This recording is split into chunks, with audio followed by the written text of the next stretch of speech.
introduction. You may be seated.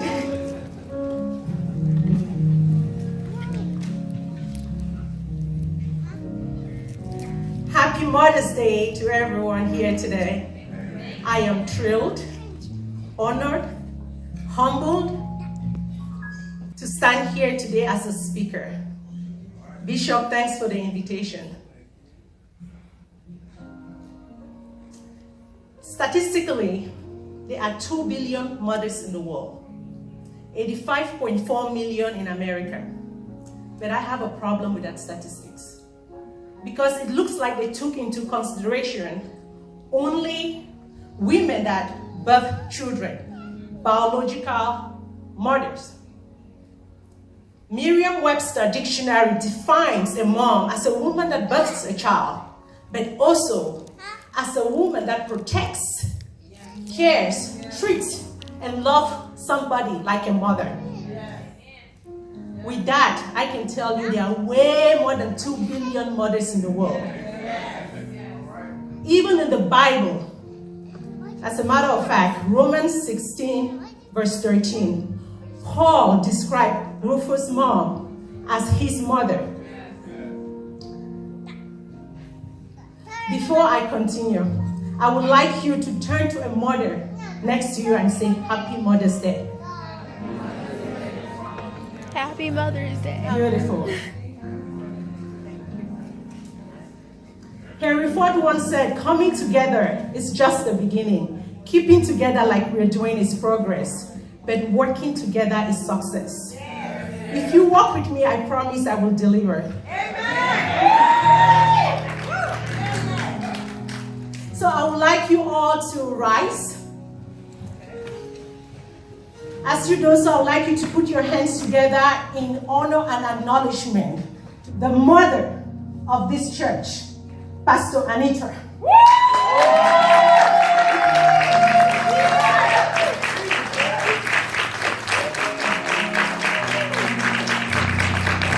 Thank you. We are working together. You will be seated. You know, I would be remiss if I continue without acknowledging my mother. My mom has 6 biological kids. I am the 5th. That's my mom right there. She is an epitome of patience. My mother is hardworking. She is kind. She never quits. Last year, she turned 70, by the way, last year. We made a consensus decision to celebrate her life in the presence of her grandkids, her friends, relatives, neighbors, church members. We celebrated her in Cameroon in pomp and style.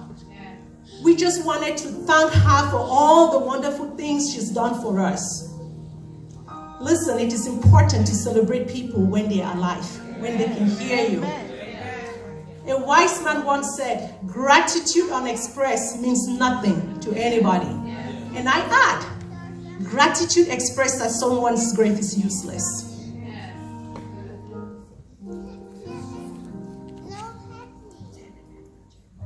That was just a few months ago. My mom, does she look 70? No. She works out. She eats well. She takes care of herself better than me. God help me. My mom has 13 grandkids. And as a grandmom, she is the best thing that ever happened to my kids. Right there is her first grandchild, Martin. I'm sure some of you know him. Picking up his grandma. To me, that picture is epic. Listen, when you are a wonderful grandma, your grandkids will pick you up, not just in the physical.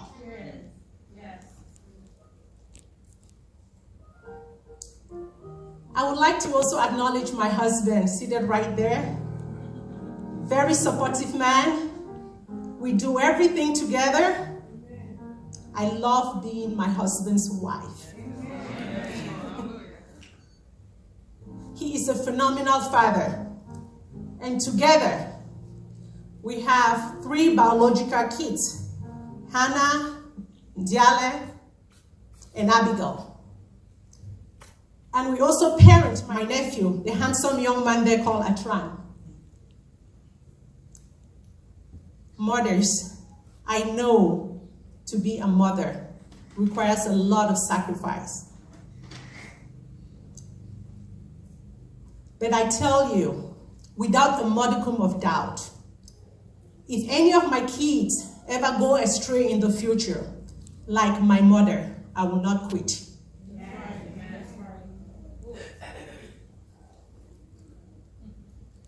We also have 2 adopted kids, so those are the Ekoles, Ethel and Lauren.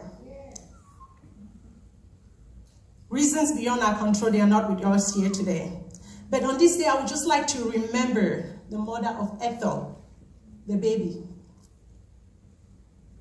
I met my sister Ethel there, her godmother.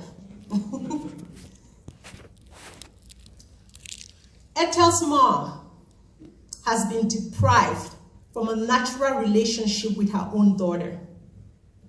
Ethel was stolen from her mom at birth and trafficked to Cameroon. And what they do is, after you put to bed, they take your child, they present you with a dead child, and the nurses work with the trafficker.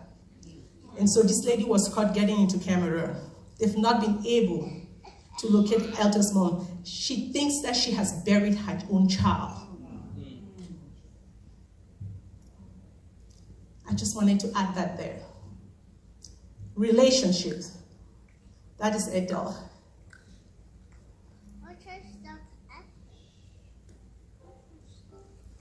And the goal of my family, especially Hannah, is to one day reunite Ethel to her biological mother.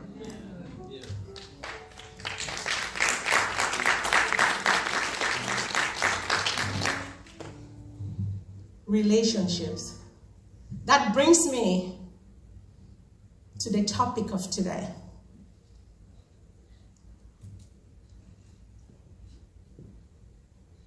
Collaborative relational intelligence is our topic. And how intelligent are you in your relationships? I picked this topic because it is very, very important. We are in an age where relationships matter, whether we like it or not. Collaborative relational intelligence is important because it leads to trust, respect, confidence, and decreased conflicts. Studies after studies tells us that organizations fail, leaders fail because of their inability to resolve conflicts. Mothers, you are a leader to your children. But what kind of leader are you? To be a good leader, you have to know who you are. Because you cannot give what you don't have. You cannot appreciate what you don't even know you need. Relationship has a spiritual and an intellectual component. And the intellectual component has to do with the brain and how it works. And I just put a few slides to touch a little bit on it. So that way we can put a picture to what I'm trying to say. That is a picture of the brain, the right and left hemisphere. One side of your brain is the left brain, and this is the part that deals with IQ, intelligence. In the past, people would take tests called IQ test, and they would say, listen, she is not smart, so she's not going to be successful because her IQ is low. We've gone through different ages in life, and I cannot get into all those details from the hunting gathering, and we are in the relational age. And today, how much you know, how intelligent you are, only accounts for 4 to 10% of your success. For you to be successful, you have to be relational. You have to use your right brain, which accounts to 85 to 90%. So if you are a doctor and you're smart, you have all this science in here, and a patient comes to you, you cannot relate to them, Today, they can go on the internet, they will go next door and get a doctor that can think like you, but can also make them feel comfortable.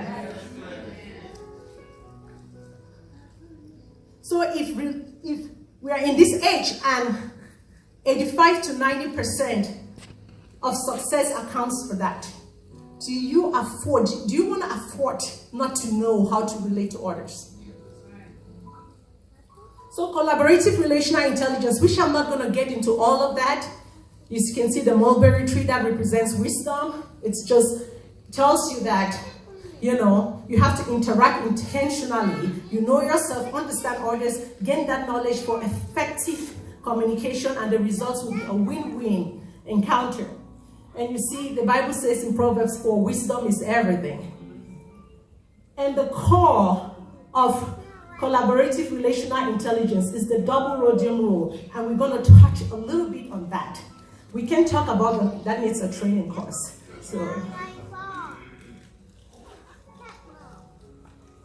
So when you say double rhodium rule, you're asking, what the heck is that? Just a brief evolution, and I'm not going to go into all the details. You've all heard of the golden rule, which is do unto others what you want others to do unto yourself. But I stand here to tell you, if you do that in this age, you will be a failure in your relationships. You know why? Because we are all unique, and what I like is not what you like. My inclinations are different from your inclinations. And so if I want a good relationship with you, I have to understand who you are, what you like, adapt and blend in effectively. If I had time, I would have gone into all the details of the next phases, because in 1604, you know, what I realized is all religions have some kind of golden rule. But in 1604, two Anglican theologians actually brought this and used it. But we can go through all the rules, as you can see, as the ages go by, you know, leaders come up with new concepts. They say, well, now this is what works.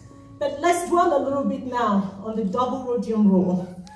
And as you can see, these are metals, different metals, and they are very precious, you know. So basically, this tells us that you know yourself, inspire others through effective communication in ways they don't even know that they can be inspired.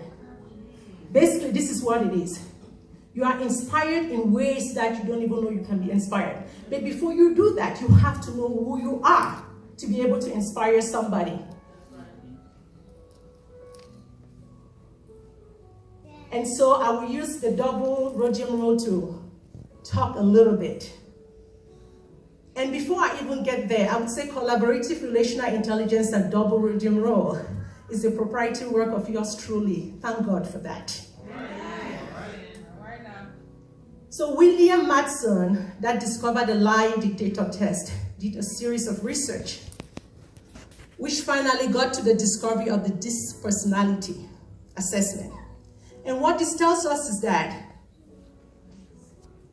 we are categorized into 4 different traits. There are people that have the inclinations of a D, which means dominance, and these are people that are born leaders. Some are I's, and these are the marketers in the world, you know, people that are excited, enthusiastic, they can sell anything to you, they are dreamers, they are high-spirited, they have stories to tell, they don't shut up. And you have the S, they call them steady. They get along with everybody. These are the nurses, the pharmacies, they are very thorough, they are very supportive. Patient, humble. And you have the C. These people are conscientious, very intelligent group of people. With this group of people, a lot of time people mistake them for being slow. But there are people that want evidence, and because they are very smart, they take time to digest information. And when they ask a question, you know, the one that when they open their mouth, they are right. But sometimes people think that they are slow. These are the doctors, the engineer and stuff. But let me ask you a question. How would you feel if I take 5 minutes to introduce you to a concept that will help you inspire people in ways that they don't even know they can be inspired? Turn to your neighbor and say, teach me. That's wonderful. I will just give you an introduction to it.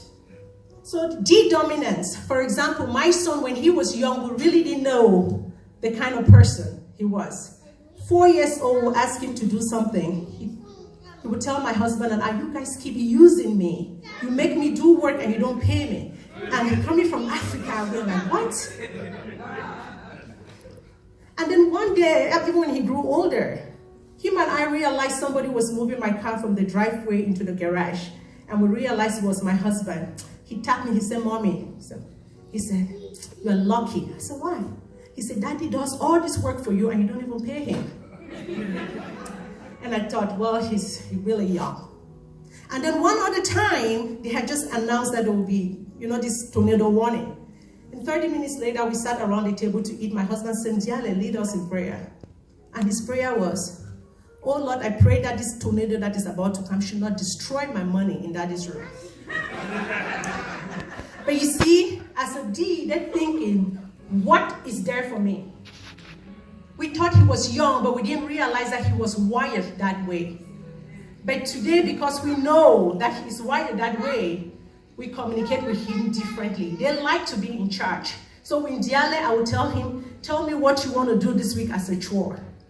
Because I have given him that control, he will come up with things that I probably would never have asked him, and we are at peace. My daughter Abigail comes back from school with stories. She said, guess what happened today, Mommy? And this and that and that. If you send her upstairs, make sure you follow up, because by the time you send her, she's already dreaming about something else. And my daughter Hannah is so humble, patient. She's an S. You ask her to do something, she comes back and report, do you want me to do something else? She remembers everything. Mommy, do you have your phone? Remember, you have to do this at this time. She's so organized. She keeps everybody in order. Even when we go to the mall, she knows that I'm here to do one thing. She realizes I'm looking at another store. She'll just take my bag and start going in a very sweet way. But now, because we know we don't make Hannah do everything, because we end up calling her to do everything. And then we have Atran, my nephew in the house. We realize that Atran, don't shout at him. Just tell him, sit him down and talk to him. So life is happy for us. Why do I bring this in? As mothers, we have to deal with kids of different personalities. And sometimes we are frustrated. And maybe I should talk about the C a little, because my husband is a C. Most of the time he looks like, well, he's not interested or whatever. But that is not how they feel inside. That is just how they look. And if you see the DI people are outgoing. So if I just throw a glimpse, I can tell who is outgoing because of their facial expression. This language is universal. So if I go to China, I can communicate with somebody, or I know how to impress them or inspire them. It is silent, which means I don't need to ask them what I need to do to take them to the next level or to inspire them. It's very powerful. And the DC on this side, they are very task-oriented. Don't waste your time. When they send emails to you, they're not going to say, hey, how are you? Straight to the point. And when somebody, or an S gets that email, they'll be like, oh, did I do something? How come you didn't say hello to me? And sometimes you mess up your whole day thinking that something is wrong, whereas nothing is wrong. We are all unique. This is a scientific fact of life.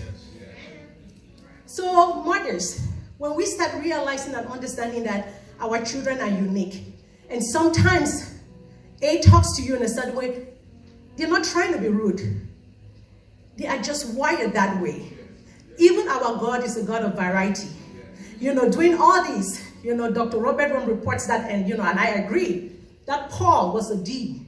He was like, if you're coming with me to win souls for Christ, you hurry up. If not, you get out of the way. Peter, it was an I. His relationship with Jesus Christ was very important. When Jesus Christ said, if I don't wash your feet, you have nothing to do with me. He said, wash me from head to toe if you want to. Yes. Barnabas was an S, very supportive, brought Paul into the other disciples. Thomas, of course, was a C. These are people that want evidence, like doctors. Don't tell me you heard this. where is the evidence?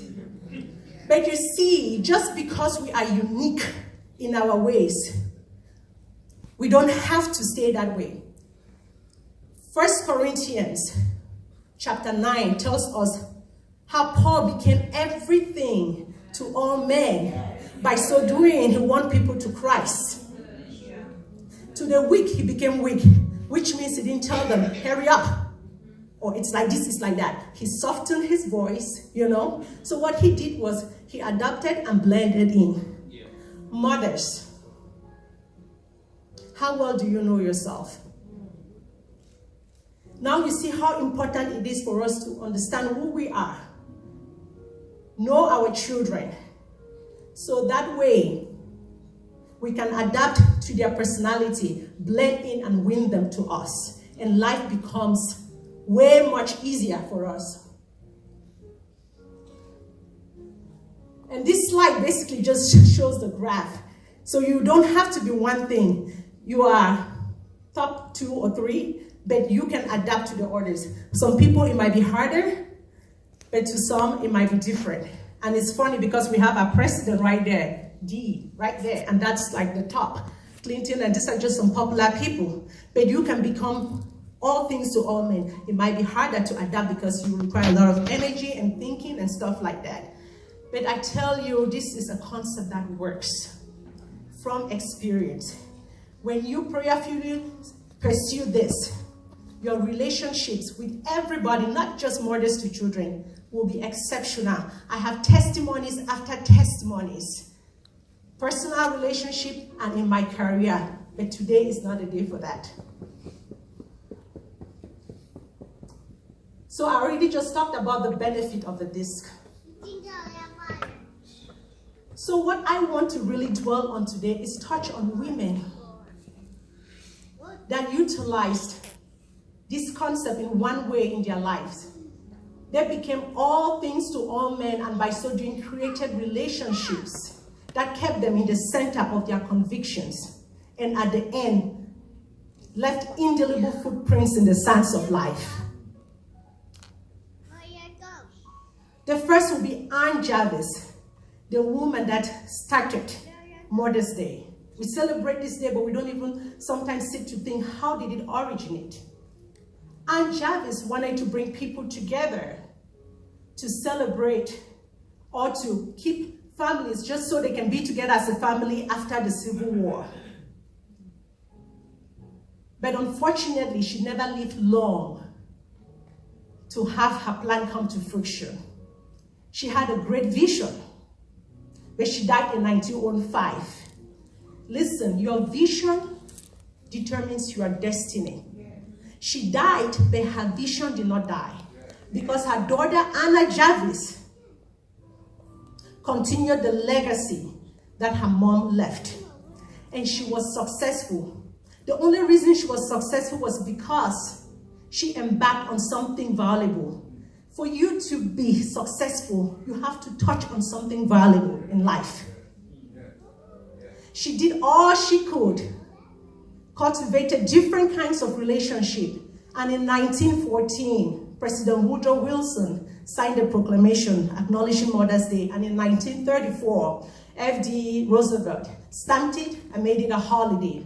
And today, Mother's Day is the third most celebrated holidays in America. Let's put our hands together for that.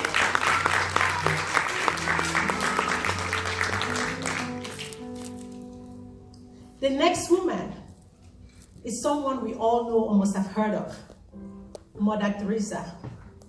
At a very young age, she made up her mind to dedicate her life to the things of God.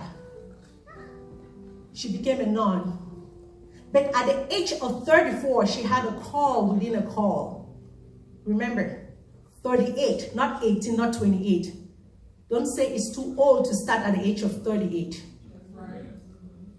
And when she had this call, she did a few things. She changed her name to Sister Teresa. She adopted the Indian citizenship.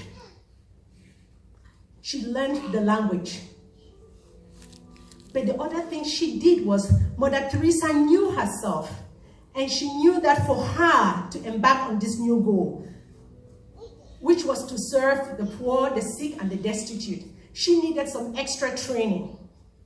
Mothers, sometimes it's okay for us to take some extra training to sharpen our skills.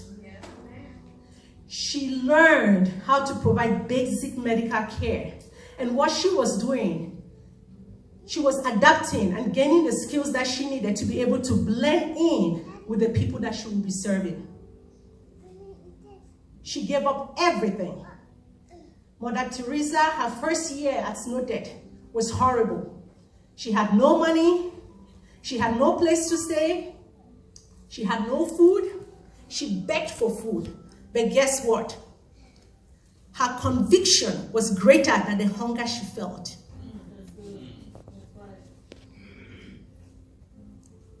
Listen, if you have something burning in you, if you have the gift that God has blessed you with, sometimes you have to give up something to pursue it to the end. Years down the line, Mother Teresa would never birth a child.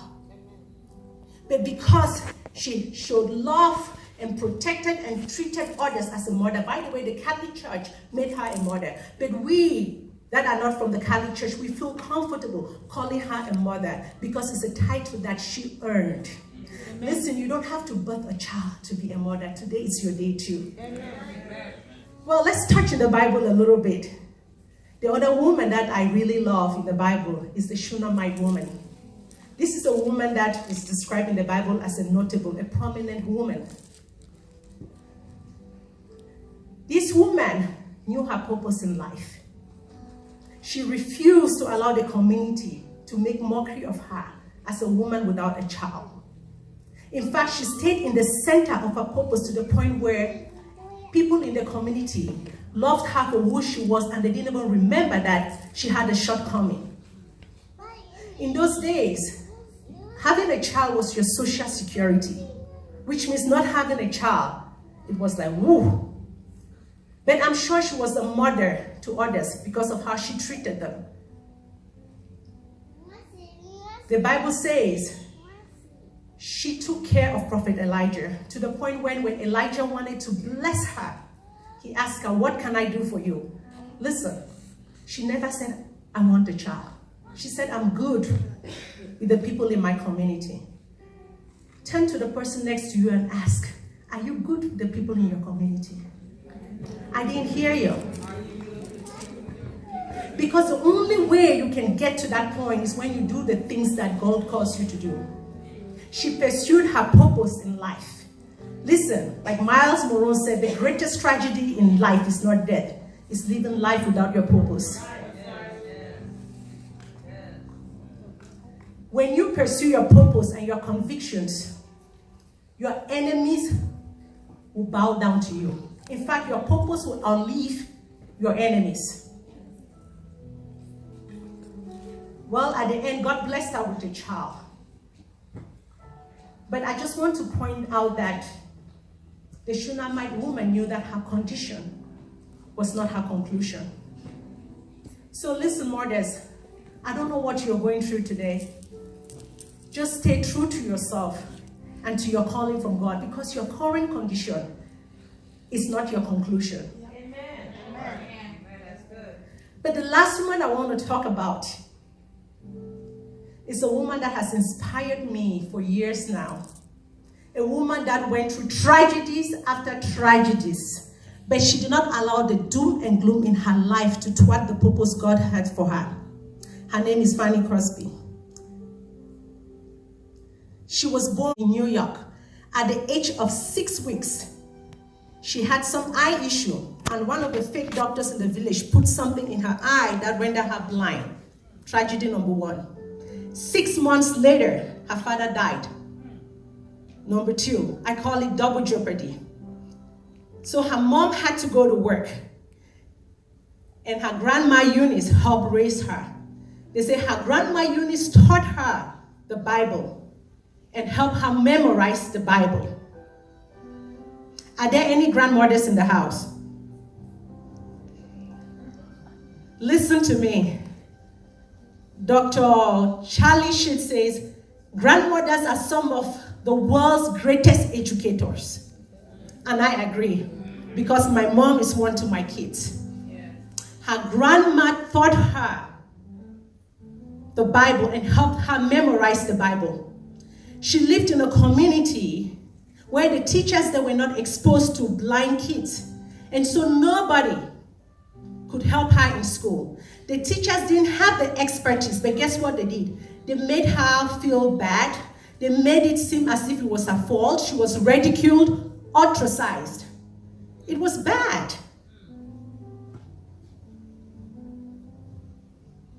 If you're a mother or a grandmother, next time someone calls you and tells you that, listen, your child is too hyper or too quiet, I think they have a problem and they need medication from the doctor, I want you to ask them this question. Do you understand or know the individual needs of your student? And better still, based on the question, ask them, do you understand their disc personality? And if you don't remember, call me, I'll help you with that. Why do I say so? Because as you can tell, they put her in a box. Do not allow anyone to put you or your children in a box. Because guess what? The famous singer Ethel Water said, God does not create junk. Okay? And Eleanor Roosevelt also added, no one can make you inferior without your consent. Do not make anyone make you feel inferior or your child. Okay? And listen to me. What you tolerate, you cannot change. And what you permit, you are responsible for. Her grandma kept helping her. This lady, Fanny Crosby, realized that because of her physical handicap, she will be put in the back seat. And so she was eager to learn. She understood the devices of the devil. She was not ignorant. And she prayed to God that God would find a school for her that she would be able to learn. God answered her prayer. She was a smart girl. At the age of 8, she wrote her first poem. Smart and happy girl. And she wrote, oh, what a happy soul I am. Although I cannot see, I am resolved that in this life contented I will be. Can you believe that? What faith at the age of 8. She went to this school and she wrote the poems in that school. President James Polk met her. President Grover Cleveland became her personal friend. She became the first woman in the history of America in 1843 to address the Congress and the Senate. God later blessed her. Good things are happening to her. She got married to her wonderful husband, another blind teacher, and they were blessed with a daughter named Frances. Oh, they were ecstatic. But a few months later, baby died, and they were crushed. I call that triple tragedy. Listen to this mother. Sometimes we think that, we have so much going on. But when you listen to the stories of others, you say, listen, I am better where I am. She took her grief and did something that till today inspires women. She wrote a hymn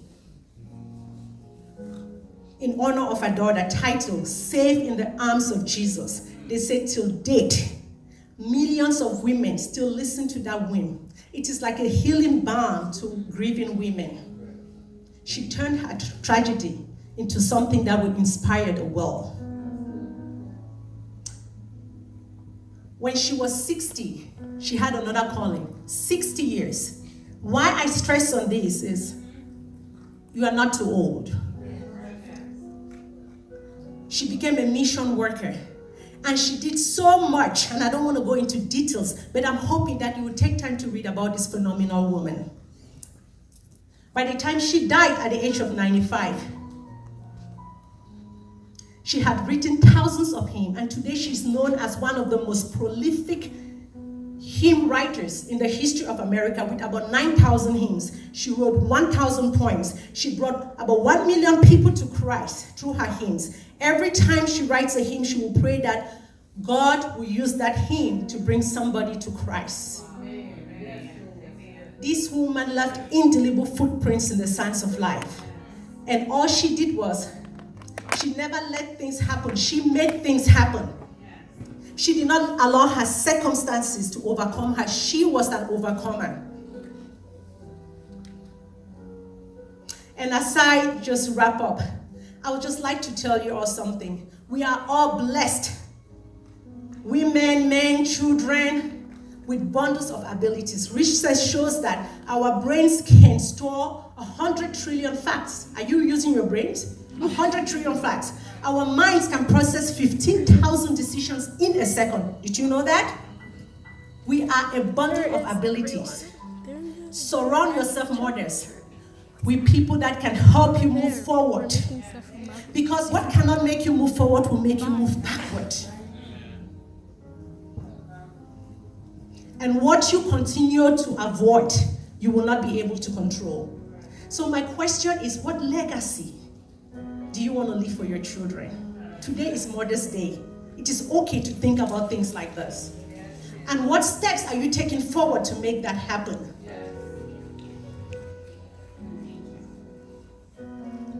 One thing I know for sure is there are certain things that have to change in our lives for us to move forward.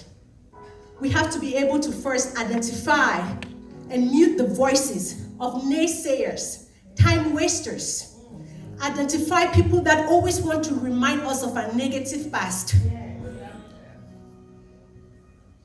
Our God is a God that does not think of our yesterday to determine our future. Listen, if we were so, Ruth the Moabite, Rahab the prostitute, and a Gentile would not be in the bloodline of Jesus.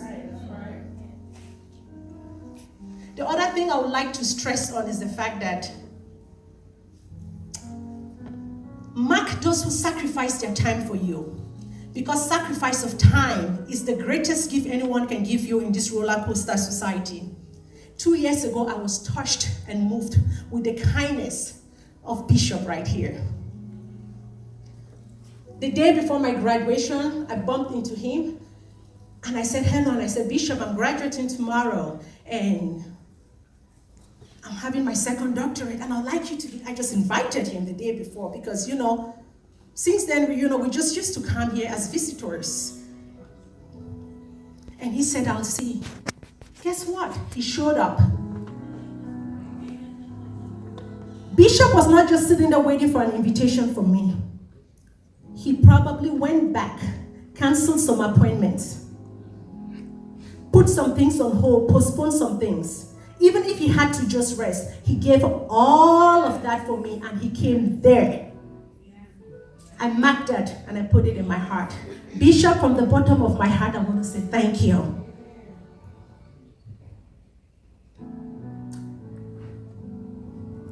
You might be considering moving into the next phase of your life. But if you really are, do what Mother Teresa did. You probably will need to change your name, change your attire, have a new identity, get into some kind of training. But most importantly, you look at the people around you. You examine the relationships around you. Because I like how this author puts it, some people come into your life for a reason, some for a season, and some for a lifetime. So do not make that mistake of making a seasonal person a future expectation in your life. You're doomed for failure.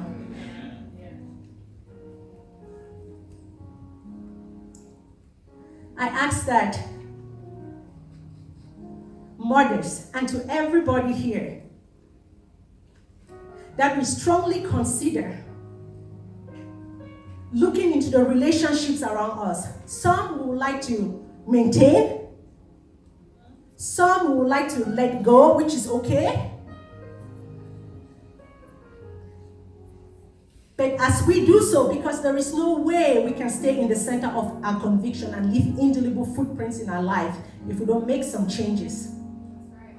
Remember that we serve a God that has promised us everything. Matthew 7 verse 7 says, ask and it will be given.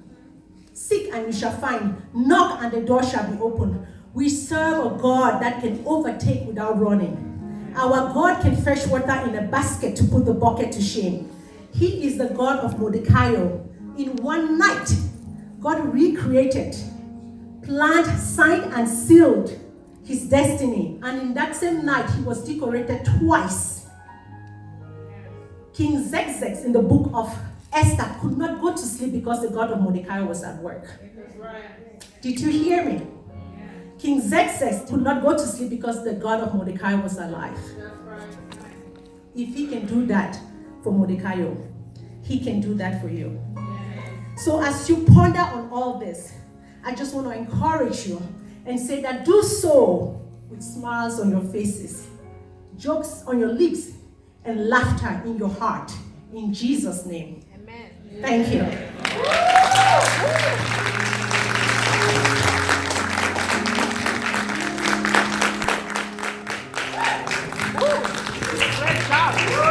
The message that she shared about relationship, knowing who you are and how you are wired is very, very important because it'll determine your success and who you connect with. It'll help you understand what you need to change, what's your strength, what's your weaknesses, okay? And so we want to pray for her right now.